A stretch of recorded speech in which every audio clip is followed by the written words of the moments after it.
Man kann persönliche Daten kaufen, man kann Passwörter kaufen. Man kann entscheiden, für welche Länder, da steht different countries, verschiedene Providers. Es gibt Passwörter von Gmail, von Outlook, von Yahoo. Es gibt Datensatz von 100 Passwörtern, und zwar 150 Passwörtern, 500 Passwörtern. 500 Passwörter kann man kaufen für 1500. So billig. Hier sieht man, dass manche sind schon ausverkauft, kann man nicht mehr kaufen. Haja Schulmann, eine der weltweit gefragtesten Expertinnen für Cybersicherheit.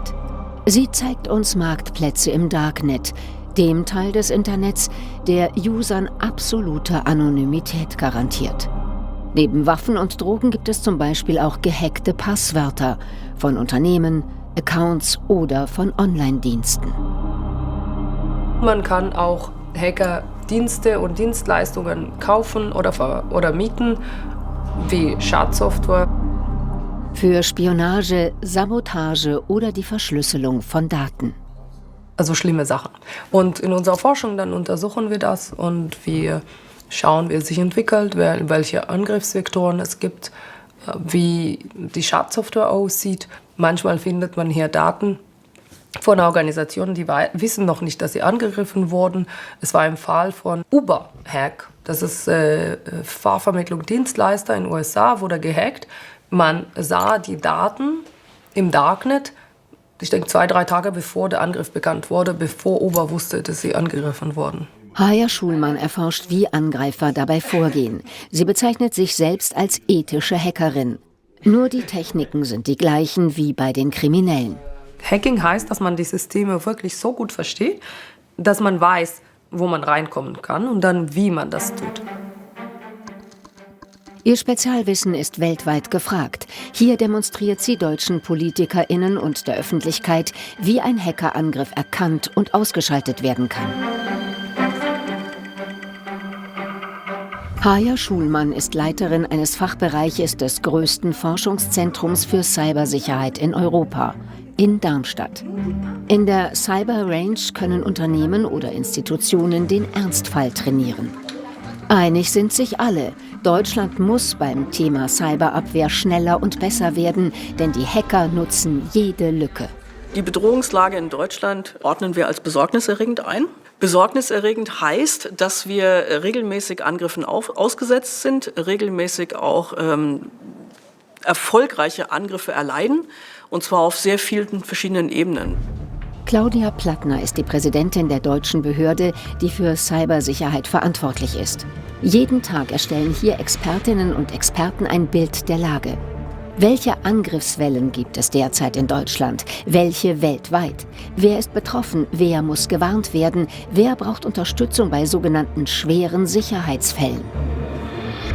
Das Bundesamt kommt immer dann ins Spiel, wenn lebenswichtige oder für die Allgemeinheit bedeutende Strukturen angegriffen werden. Zu dieser kritischen Infrastruktur gehören beispielsweise Bundestag und Bundeswehr, Energieunternehmen, Wasserversorger, Krankenhäuser. Und die Angriffe darauf nehmen zu. Beispiel: Die Systeme von gleich 10 Krankenhäusern werden am 13. Oktober 2024 lahmgelegt. Sie gehören zur Johannes-Stift-Diakonie, die sie zentral digital verwaltet.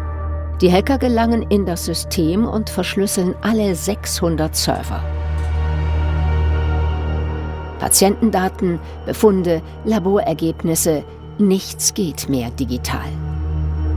Operationen werden verschoben, die Notaufnahmen von 4 der betroffenen Krankenhäuser müssen schließen. Verantwortlich für solche massiven Cyberangriffe sind international agierende Gruppen, die geschätzt mehrere 100 Millionen Euro pro Jahr einnehmen. Ihr Geschäftsmodell: Erpressung. Die aktuell dringendste Bedrohung, die wir haben in Deutschland, ist das Thema Ransomware-Angriffe. Das heißt, die Art von Angriffen, wo Angreifer in die Systeme einer Organisation eindringen, also zum Beispiel einer Firma oder einer Institution, und dort 2 Dinge in aller Regel tun, sogenannte Double Extortion.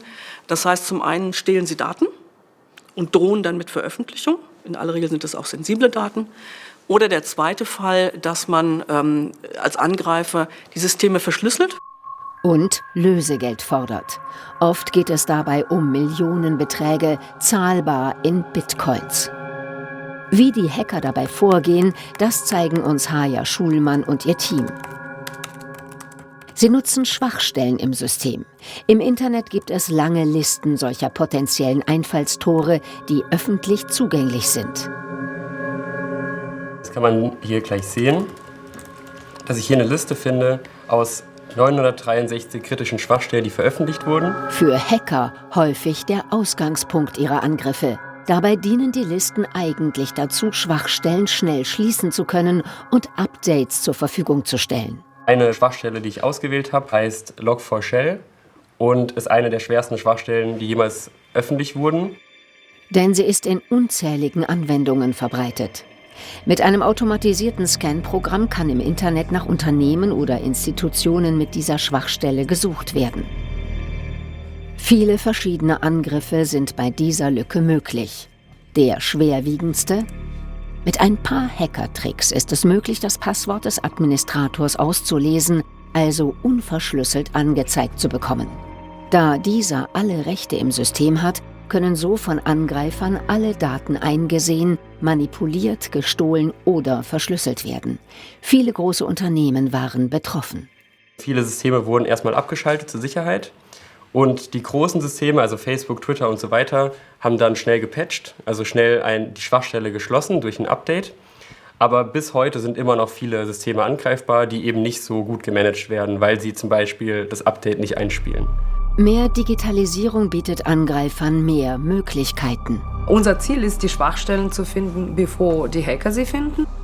Um dann Gegenmaßnahmen zu entwickeln.